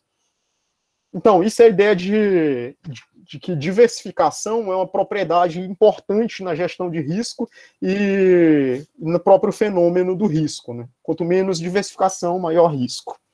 Ok, até aqui? Professor, Oi. é o Fabrício. Opa, Fabrício, por favor. Diversificar me parece que requer mais trabalho, né? Se requer um esforço maior de tempo, de dedicação. E com isso surgem os contratos de seguro. Esses contratos de seguro, que você aposta apenas em algo, por exemplo, mas aí tem aquele contrato de seguro, que é muito comum nos dias de hoje, né? Seria uma questão para reduzir esse trabalho, esse esforço? Tem algo relacionado com esse trabalho, esse esforço, que a diversificação vai requerer de mim? Não, legal a sua pergunta, assim, mas veja bem, diversificação e esse exemplo do seguro são questões distintas, porque, veja bem, quando você faz... vamos sair do exemplo da economia, bolsa de valores, ações, portfólio de investimento, que é uma coisa mais técnica, vamos pensar em coisas mais intuitivas, como, por exemplo, o que eu faço com o carro, meu carro, eu compro um carro, faço um seguro do meu carro, no meu banco, então contrato um seguro do meu carro. Diversificação quanto ao risco, por exemplo, de ficar sem um carro, sem ter acesso a um determinado serviço que eu preciso, por uma ou outra razão, seria, por exemplo, eu comprar vários carros, entendendo? De várias marcas diferentes, etc. e tal. Então, se um dos meus carros falhar em algum momento, eu ainda tenho disponível um outro carro. Quando você faz o controle de risco com seguro, isso é diferente de diversificação. Você tem um só carro e você faz o seguro para aquele carro. Então, o que você não diversificou? O que você fez foi contratar algum tipo de mecanismo de proteção, tal que se aquela única aposta que você fez, aquela única decisão que você tomou der errado por alguma razão, sei lá, o carro sofreu um acidente com o carro, perdeu, ou então roubaram o carro e tudo mais, você tem um tipo de proteção contra as consequências ruins das incertezas, né, associado ao seu bem, à sua decisão e assim por diante. Então, seguro é outro tipo de mecanismo de gestão de risco, mas não é o mesmo que diversificação, são mecanismos distintos. O caso da diversificação é um dos mecanismos. Não sei se ficou claro. Pois é, então assumiria, no caso, os contratos de seguro e essa nova proposta surgiria também como uma eliminação do risco, né, uma diminuição do risco. Seria uma proposta de diversificação, mais ou menos. Exato. E olha só, o interessante que você mencionou, situação como mecanismos como de seguros. Veja bem, os mecanismos de seguro, pode ser um seguro de vida, um seguro de carro, um seguro de carteira, né, de investimento, coisa do tipo, tem empresas que trabalham com isso. Todos esses seguros dependem de definições quantitativas de risco, porque ele precisa saber exatamente qual é o valor do seguro que você precisa pagar, que as pessoas precisam pagar, para garantir que o seguro não vai quebrar, que em uma situação de risco... onde uma situação não favorável realmente acontece, a empresa seguradora tem condições enfim, cobrir os danos de cada um dos seus segurados, né? Então, ele não basta saber o que é o fenômeno do risco de um ponto de vista qualitativo. Ontológico, risco é uma situação tal, que tal e tal e tal, dando propriedades do fenômeno do risco. Ele precisa de algum procedimento que quantifique esse risco. Qual é o risco, em alguma medida de risco que você tem? Fabrício, um cara que tem tal perfil, ele é homem, idade tal, tem emprego tal, e por aí vai, de bater o carro dele. Então, por exemplo, por isso que isso é bastante curioso, a primeira vez que eu contratei um seguro de carro, eu descobri que se colocasse o seguro no nome da minha esposa, o seguro do carro seria mais barato do que colocando o seguro no meu nome. Isso porque, como primeiro motorista, né? Quando você contrata o seguro, você tem que informar quem é o primeiro motorista do carro, quase como motorista oficial, quem mais vai usar o carro. Porque, embora exista um preconceito muito grande de que as mulheres são más motoristas, mas estatisticamente os homens se envolvem muito mais proporcionalmente, não é em número bruto simplesmente não, proporcionalmente em acidentes de carro, eles provocam muito mais acidentes de carros do que mulheres.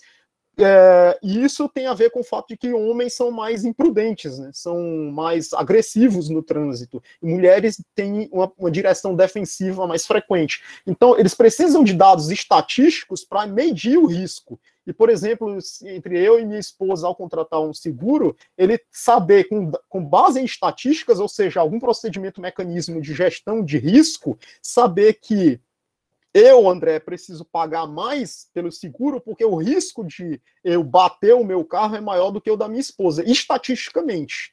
Né, estatisticamente. Então, veja bem, eu preciso agora de uma definição quantitativa de risco, uma definição que ofereça, de algum modo, um mecanismo, um meio de gestão desse risco, de medição, né, de medição do risco. Ok? Ok, professor, obrigado. Eu que agradeço. Então, olha só, aqui eu já estou mais ou menos finalizando, pelo menos essa parte de... Até que eu tenho que ver o horário, né, que eu tenho, 11h34, ainda tem um tempinho bom. Com esses exemplos de aplicação, o exemplo da engenharia, né, e tecnologia. Né? Outro modo de gerir esse risco, fazer gestão de risco, é você entender que você pode conceber a gestão de risco como, a partir não só de diversificação, como eu falei, que é uma noção bem ampla, né? Eu mencionei o exemplo da gestão de carteira de investimento, mas, por exemplo, isso pode ser aplicado à tecnologia, situações de tecnologia ou de engenharia. E na engenharia e tecnologia, você pensa isso em termos de múltiplas barreiras. Eu chamo de princípio de múltiplas barreiras.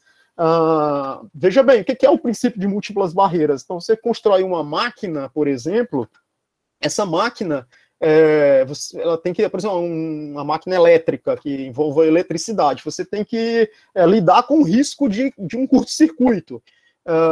Então, na situação de curto-circuito, você primeiro tem que ter algum tipo de mecanismo da própria máquina que ela trave a máquina num momento de sobrecarga. Mas esse mecanismo pode falhar. Se esse mecanismo falhar, o próprio sistema elétrico ao qual a máquina está ligada, que abastece a máquina, também tem que ter um mecanismo de travar a eletricidade, de interromper a eletricidade caso haja uma sobrecarga. Então, as nossas casas, essas casas, apartamentos mais modernos, têm esse tipo de sistema. Hoje mesmo eu passei por isso pela manhã. Minha esposa estava usando a sanduicheira e ela apertou a sanduicheira com um fio preso dentro e não percebeu. A máquina esquentou, queimou o fio, e o que acontece? Deu um estouro na sanduicheira. E no exato momento que isso aconteceu, não só a sanduicheira apagou, como também o próprio sistema elétrico do apartamento interrompeu a energia elétrica do apartamento como um todo. Isso é um sistema de múltiplas barreiras. Isso é diversificação na gestão de risco numa situação de tecnologia, né?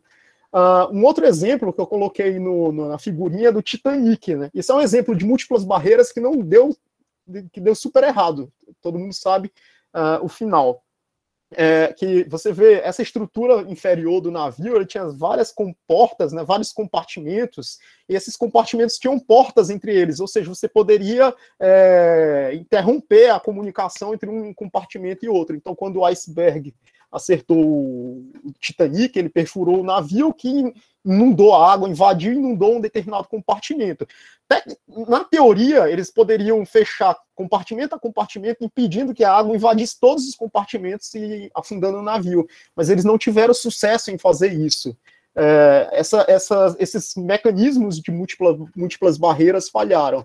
O último mecanismo de barreira que deveria ter funcionado era o dos botes, só que tinha menos botes salva-vidas do que coletes, do que haviam pessoas no navio. O resultado final todos vocês conhecem. Então, é aí que vem a ideia de que quando você tem um sistema de múltiplas barreiras, não adianta você privilegiar, você dar muita importância para as primeiras barreiras e negligenciar a última, porque, enfim, ela é menos importante, porque seria a última, ela provavelmente nem será usada, provavelmente os botes e os coletes salva-vidas do Titanic nem seriam usados, porque tem múltiplas barreiras funcionando ali. Mas eles precisaram ser usados e falharam também, né? E o final é história, né? Então, isso é um modo de pensar em diversificação e gestão de risco aplicada à engenharia e tecnologia.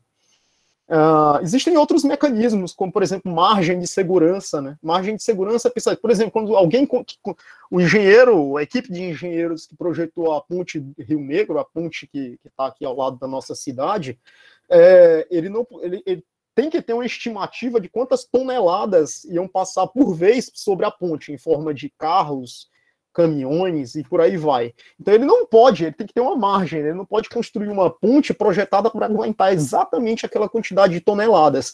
Em geral, a ponte é feita com uma estrutura tal que suporte 2, 3 vezes a quantidade estimada de peso que ela vai ter que suportar. Isso é uma margem de segurança. Então, seguros, que o Fabrício falou, margem de segurança, princípios de múltiplas barreiras, são mecanismos todos de gestão de risco. Enfim, aplicações, né? Aplicações dessas discussões sobre definições quantitativas e qualitativas de gestão de risco.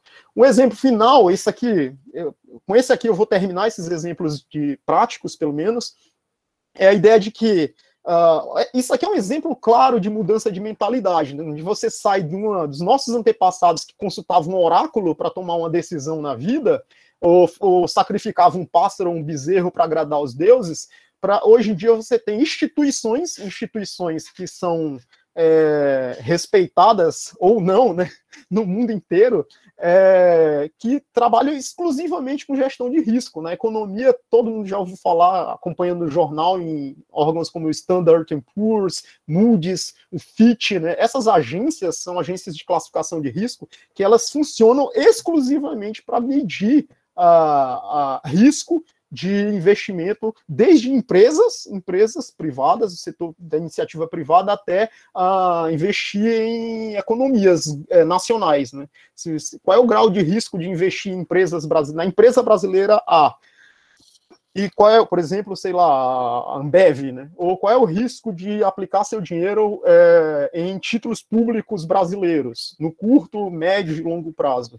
Bem, essas agências também falham frequentemente, né? Standard & Poor's é um exemplo claro, agora em 2008, na crise do subprime, dias antes da bolsa quebrar nos Estados Unidos e causar um efeito dominó nas bolsas globais, ela tinha dado classificação AAA, né, que é a maior classificação de risco, a melhor, né, assim, de ser a segurança máxima, né, de investimento para o banco de investimentos americano Lehman Brothers, né, e logo depois o banco anunciou falência naquele escândalo lá dos subprimers americanos. Mas enfim, veja bem, agora você tem uma agência que trabalha, uma empresa que trabalha com gestão, exclusivamente com gestão de risco, né?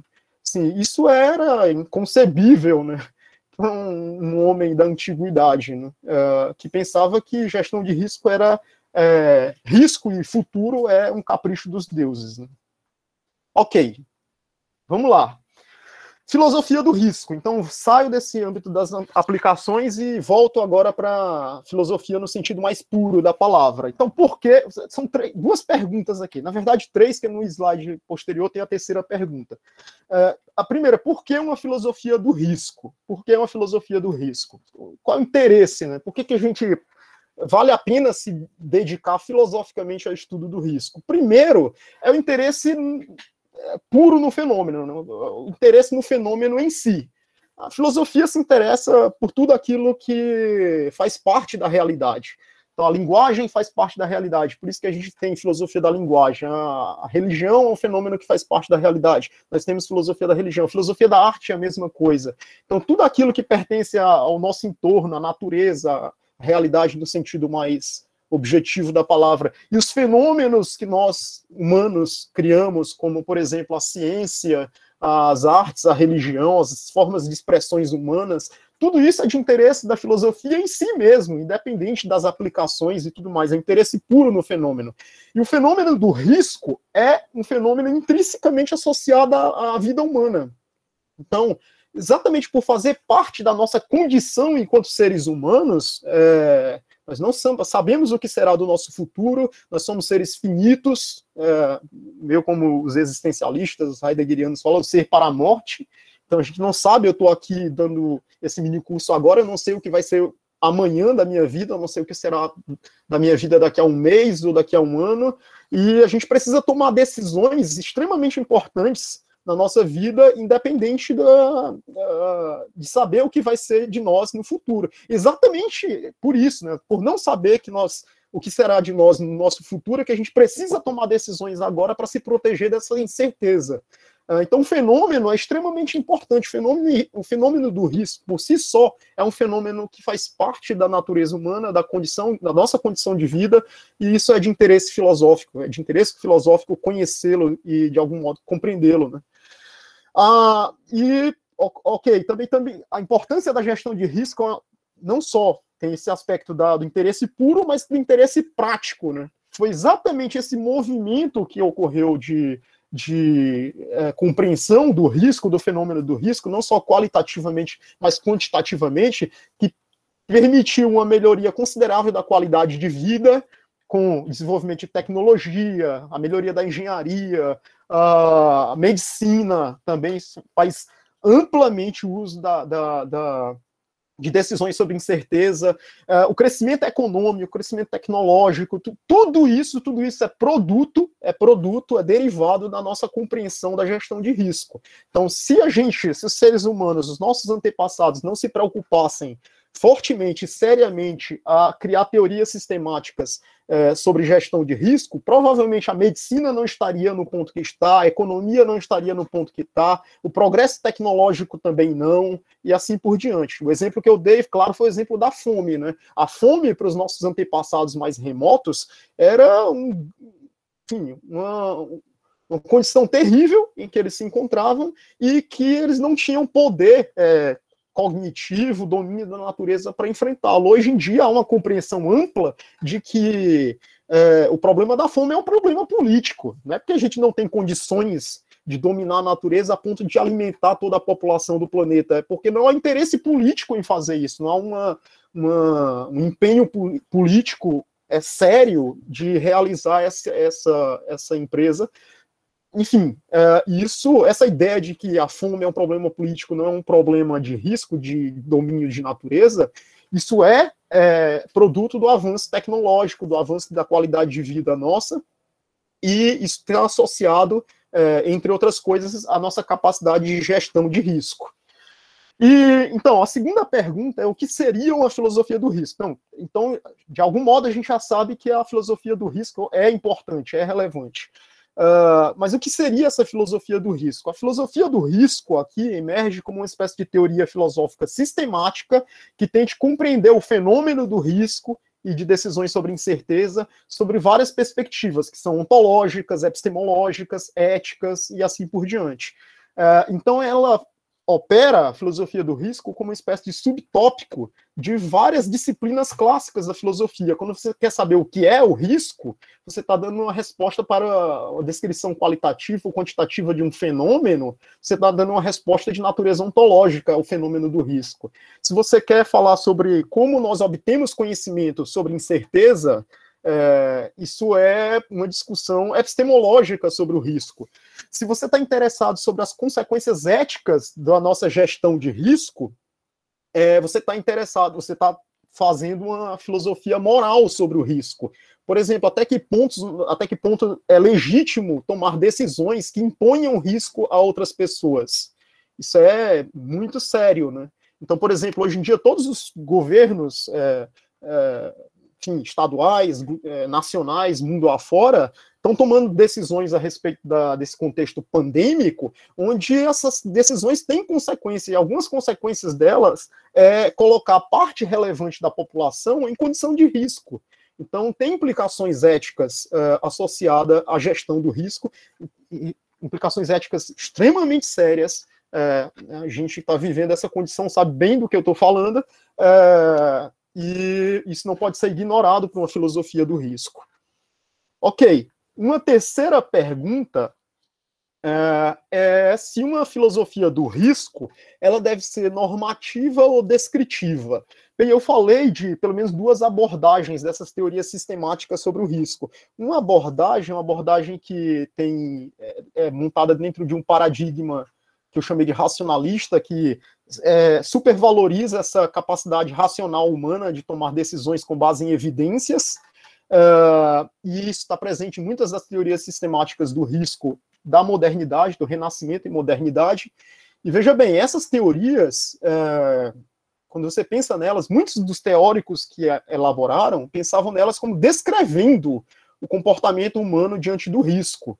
Só que os resultados recentes, como eu mencionei, por exemplo, resultados da psicologia comportamental, faz uma crítica muito grande que diz, olha, isso, tudo bem, você tem até procedimentos racionais para lidar com decisões sobre risco, sobre certeza.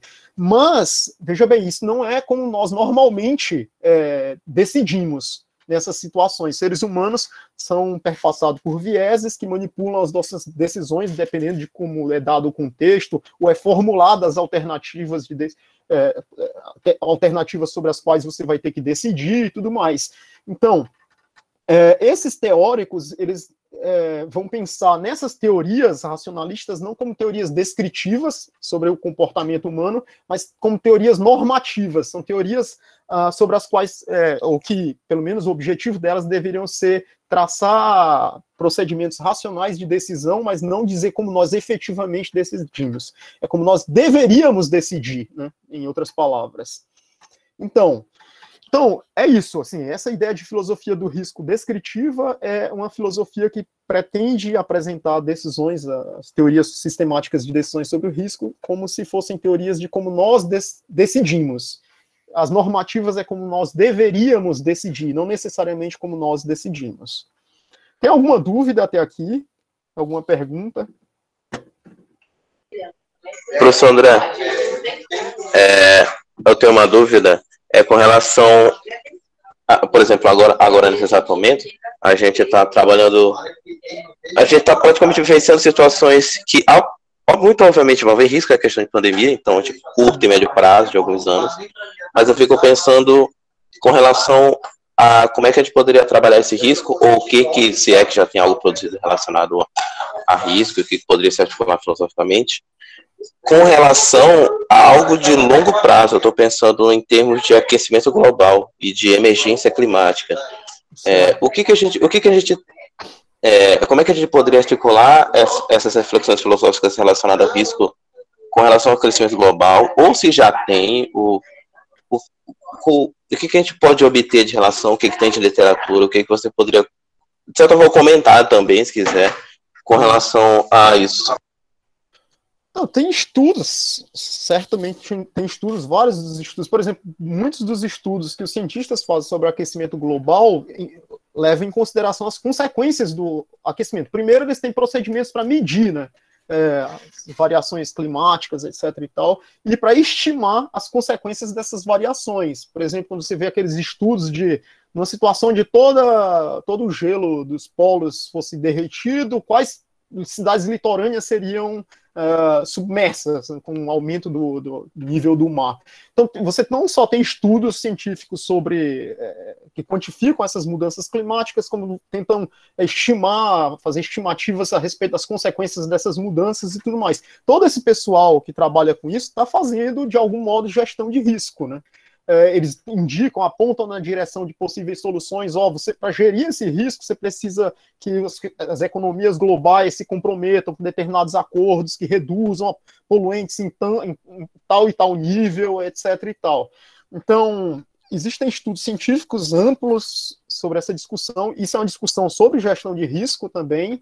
Eu não conheço a literatura, não vou entrar em detalhes sobre ela, porque realmente a ignorância minha, eu não conheço, eu não trabalho com climatologia, com biologia, com coisas desse gênero,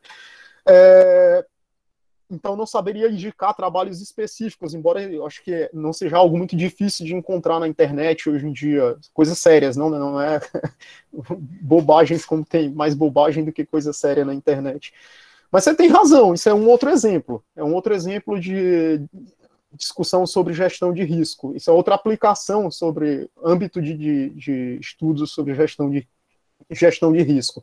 E, enfim, uma coisa que marca todos esses estudos de gestão de risco no âmbito das ciências, pode ser na engenharia, na biologia, na qualquer área, na química, é que, em geral, essas teorias, elas pautam as suas afirmações com base em decisões quantitativas, ou definições quantitativas, melhor dizendo. definições quantitativas de risco, enquanto nós, na filosofia, trabalhamos mais com definições qualitativas, porque, afinal, a gente está trabalhando com definições, um estudo conceitual, né, a respeito do risco.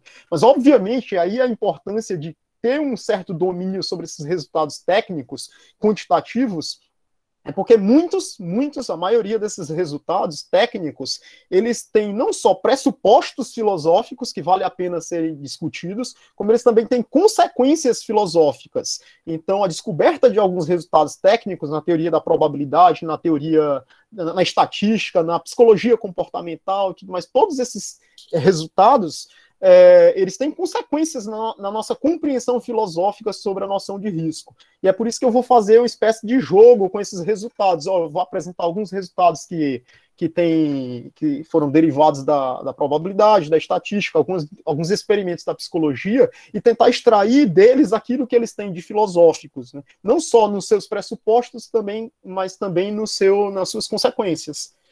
Ok? Não sei se ok. Obrigado, professor, pela resposta. Eu que agradeço. Deixa eu ver quanto tempo ainda. Professor, eu não sei. Oi. Só mais uma dúvida. Talvez seja mais poética essa pergunta do que propriamente analítica, né? Teria alguma ambivalência, por exemplo, ao mesmo tempo que se tem todo esse esforço da tentativa de eliminar os riscos, através desses procedimentos quantitativos e qualitativos, mas, ao mesmo tempo, o ser humano ele buscaria o risco, teria esse amor pelo risco? Legal. Eu vou... A condição do ser humano. Boa pergunta. Então, isso é uma discussão, provavelmente a gente vai chegar nela amanhã, né, no nosso próximo encontro, que algumas pessoas podem entender ingenuamente que o ser humano tem aversão a risco. Ou seja, que todo esse esforço é para evitar o risco. E resultados mais recentes, especialmente esses resultados que eu mencionei uma das consequências dos estudos da psicologia comportamental é dizer que nós não temos aversão a risco. O ser humano, ele está extremamente disposto, extremamente é uma palavra muito forte, né? Ele está disposto, vamos lá, diminuir a força, né, da afirmação. Ele está disposto a correr o risco. O que ele não está muito disposto, ele tem aversão mesmo, é a perda. Então, o ser humano, ele está disposto a correr risco desde que a alternativa àquela decisão que envolve risco seja uma alternativa que envolva uma perda considerável a ele. Então, são coisas distintas, aversão a risco e aversão à perda. Enfim, esses vieses... Isso é, inclusive, um dos vieses da cognição humana, é a aversão à perda. Entre uma situação onde haja uma perda garantida, e outra situação, outra alternativa, que pode resultar numa perda até mais considerável, mas você tem uma probabilidade de evitar a perda, você vai, nesse caso, apostar em favor do risco. Você decidir em favor do risco, aceitar correr riscos. Então, eu vou voltar a esse ponto na próxima... sempre quero dizer próxima aula, no próximo encontro, para distinguir o que é aversão a risco e aversão à perda. E você tem toda a razão. Quer dizer, você tocou num ponto importante, né, na discussão. Não se trata de aversão a risco aqui. A gestão do risco não é um procedimento de movimento da racionalidade humana para fugir do risco. É um movimento para controlar o risco. Nós estamos dispostos a correr risco desde que esse risco seja admissível num certo padrão de racionalidade, ok? Ok, professor, obrigado. Eu que agradeço. E é interessante dizer isso porque é praticamente inviável você imaginar a vida humana sem riscos. Nós corremos riscos o tempo todo. Então, se a gente tivesse se o ponto específico fosse fugir do risco, fosse evitar o risco, a gente nem viveria, né? Há riscos em praticamente tudo que nós fazemos. Porque basicamente há risco porque não há certeza quanto ao futuro, né? E aí vem a questão que o Frank mencionou, que é a distinção entre risco e incerteza, né? Frank, vamos fazendo uma coisa pelo horário, já vai dar 12 horas. A gente ia começar essa parte definicional, né, definir risco.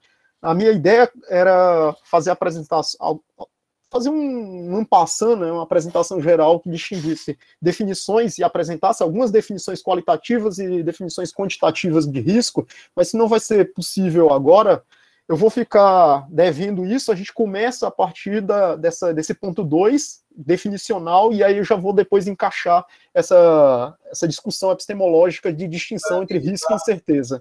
Ok? Não, ok, sem problema. Sem problema. Deixa eu ver aqui, eu vou então interromper a apresentação. Gente, é basicamente isso. Se alguém tiver, pelo menos por hoje, né? Se alguém tiver ainda uma pergunta, alguma dúvida.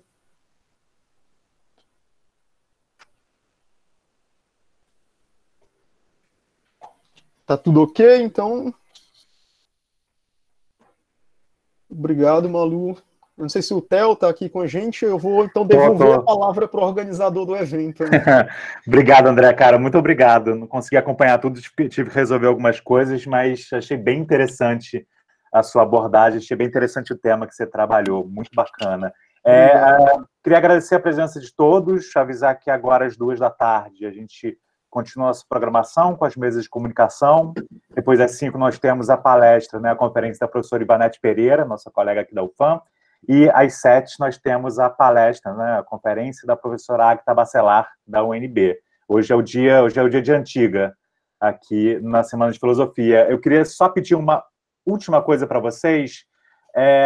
O pessoal que não estava inscrito no Event 3, eu já fiz a presença aqui, marquei a presença de todos vocês, mas tem umas 2 ou 3 pessoas que não estão na lista que eu tinha. Eu queria pedir para o Bruno, para o Fabrício, e basicamente são esses 2. Se vocês podem, coloca o nome completo aqui nos comentários, que aí eu registro a presença de vocês para hoje.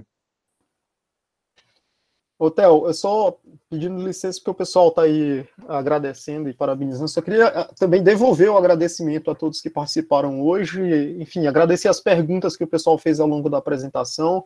E, para mim, elas são muito importantes, porque me ajuda a guiar, entender, ter uma ideia geral de como vocês estão compreendendo. E, enfim, espero contar com a presença de todos amanhã também. E, enfim, ter esse feedback e continuar tendo esse bate-papo com vocês. Que, como eu disse, a minha intenção é fazer algo mais informal, algo que eu possa trocar ideia com vocês e receber perguntas, comentários, críticas. Tudo é bem-vindo. Obrigado mesmo, pessoal, todas as palavras aí. Nesse sentido, acho que foi uma boa escolha a gente fazer no Google Meet mesmo, acho que a interação funcionou melhor, né? Verdade. Foi uma boa. Então, gente, muito obrigado. Obrigado, André, mais uma vez. E amanhã a gente volta no mesmo horário. Para evitar o que aconteceu ontem, eu vou fazer o mesmo esquema de hoje. Amanhã de manhã, lá pelas 8h30, 9h, eu crio uma sala no Google Meet e mando o link para todo mundo. Quem não estiver recebendo o link, deu 9h30, 9h40, me escreve para o meu e-mail ou para o e-mail da Semana de Filosofia. Provavelmente vocês já receberam algum e-mail de lá, que aí eu repasso o link. Beleza, gente? Obrigado a todos e até amanhã. Beleza, obrigado, Theo. Até amanhã, pessoal. Tchau, tchau. Tchau, obrigado.